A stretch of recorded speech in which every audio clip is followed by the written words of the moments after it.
Dans cette vidéo, nous allons essayer de montrer que la partie entière de x au carré plus 1 divisé par x plus 2 est inférieure à 2 en déterminant l'ensemble de x. Donc, quelles sont les valeurs de x qui vérifient cette inéquation-là?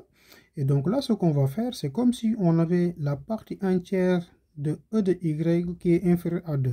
Et d'après la définition de la partie entière, on sait que notre y, il sera inférieur strictement à 2. Pourquoi? Parce que la partie entière de ce nombre, donc c'est le nombre qui est inférieur ou égal à ce nombre. Donc là, ce qu'on va faire, on va regarder le cas où notre y est inférieur à 2 avec le y, donc qui sera égal à x au carré plus 1 divisé par x plus 2. Donc quand est-ce qu'on a x au carré plus 1 sur x plus 2 inférieur à 2. Donc, quand est-ce qu'on aura cela? Et ce qu'on peut faire, on peut transposer le 2 de l'autre membre de l'inégalité pour réduire au même dénominateur et procéder donc à la résolution de cette inéquation. Mais là, il faut s'assurer que le x plus 2 doit différent de 0. C'est-à-dire que x, il doit différent de moins 2, en quelque sorte, pour que l'inéquation puisse exister. Maintenant, là, on pourra transposer de l'autre membre de l'inégalité, donc on aura x au carré plus 1 divisé par x plus 2 moins 2 qui est inférieur à 0. Donc là, en résolvant, en réduisant au même dénominateur, donc on aura x au carré plus 1 moins 2 facteurs de x plus 2 qui est le dénominateur commun, le tout divisé par x plus 2, on sait que c'est toujours inférieur à 0.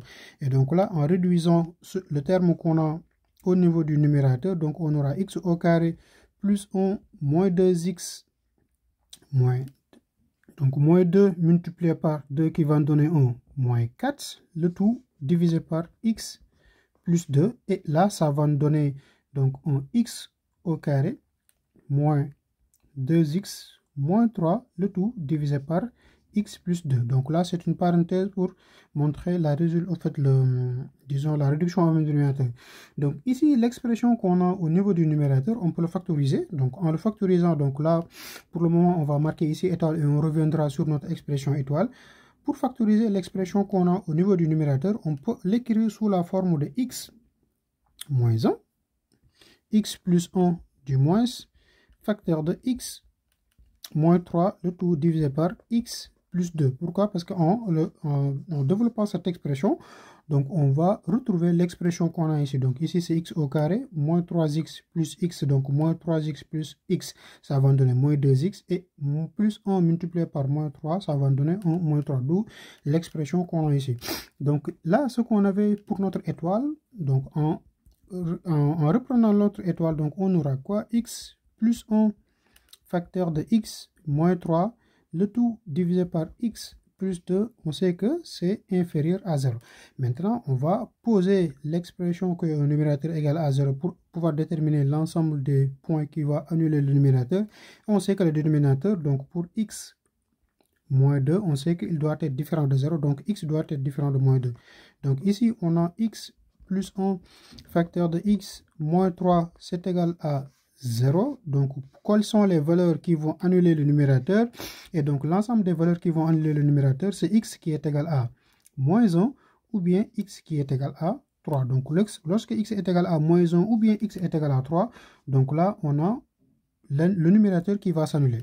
Ce qu'on pourra faire maintenant pour déterminer quand est-ce que le rapport qu'on a ici est négatif, on peut établir ce qu'on appelle un tableau de signes. Et donc, pour notre tableau de signes, on va tracer ici pour l'ensemble, donc les réels qu'on a ici, donc on a un x. Là, on a notre x. Ici, on a moins l'infini et là, plus l'infini. Et on va placer l'ensemble de nos valeurs. Donc, pour nos valeurs, qu'est-ce qu'on a? On a moins 2. Donc, qui sera ici à ce niveau. On a ici également moins 1. Et là, on a notre 3. Et on va reprendre maintenant l'ensemble des autres valeurs qu'on peut avoir ici. C'est-à-dire que le produit de x au carré qu'on pourra identifier, le quotient donc de l'ensemble de cette expression. Donc ici, on peut écrire notre x plus 1 si on veut. Là, on peut écrire notre x moins 3 et là, le x plus 2. Et ici en bas, on aura donc notre coefficient x plus 1 facteur de x moins 3, le tout divisé par x plus 2 pour savoir à quel moment cette expression-là est négative. Donc là, on sait que pour le 2, il sera différent donc de 0. Donc ça sera à ce niveau-là. Le 2, le x, il sera différent de moins 2. Donc le x plus 1 va s'annuler au moins 1 et le x moins 3 va s'annuler également ici. Donc ici, nous aurons, donc pour les signes, pour le x plus 1, ici, on aura un moins, plus après la racine. Là, on aura un moins avant la racine et plus après la racine. Et là, on aura un moins, plus après la racine. Donc ici, on ne pourra pas dire que ça va s'annuler, mais le x doit être différent. Le x doit être différent de moins 2. Et donc, en faisant le produit de ces signes, on aura moins multiplié par moins qui va donner un plus, multiplié par ce plus, le moins là, qui va donner ici un moins. Donc là, on a moins fois moins qui est égal à un plus, multiplié par ce plus qui va donner un plus ici. Et là, plus multiplié par moins qui va donner un moins, multiplié par plus qui va donner un moins ici. Et là, plus multiplié par plus qui est égal à un plus, multiplié par ce plus là qui sera un plus. Donc là où les valeurs donc de x seront négatifs pour le rapport, ça sera ici et ici. Donc ce sont ces deux intervalles là, c'est-à-dire que quel intervalle? C'est de moins l'infini de ouvert, donc le x doit être différent de 2, et là, union, donc ici, union de l'intervalle moins 1 et 3, qui sera l'ensemble de nos solutions pour que cette expression-là puisse être négative. Et là également, ce qui est intéressant, on pourra voir par exemple pour x égale, donc si on prend la valeur de x qui est égale à 4, on sait que comme 4 est supérieur à 3 pour l'ensemble des valeurs qui sont supérieures à 3, donc là, ce qui est intéressant de voir ici, c'est qu'au niveau de notre expression, on aura donc 4 plus 1 multiplié par 4 moins 3, le tout divisé par 4 plus 2, on sait que ce résultat-là est strictement positif et donc ça ne fait pas partie donc, des solutions qui sont possibles.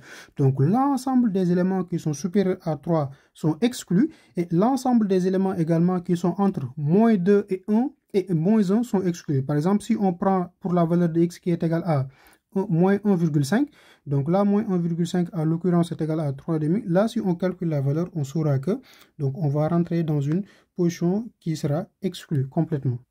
Donc oui, ainsi on peut dire que les solutions alors donc de notre inéquation avec la partie entière, donc les solutions de e de x au carré plus 1 divisé par x plus 2 inférieur à 2, c'est quoi ces solutions-là? Donc ici, on a notre x qui doit appartenir à l'intervalle moins l'infini, moins 2 ouvert, union, moins 1, 3 ouvert. Et là, on pourra vérifier facilement, par exemple, si on prend la valeur de 2 qui est sur cet intervalle-là, donc la valeur de 2, en calculant donc la partie entière, lorsque x est égal à 2, on va retrouver un nombre qui est inférieur à 2.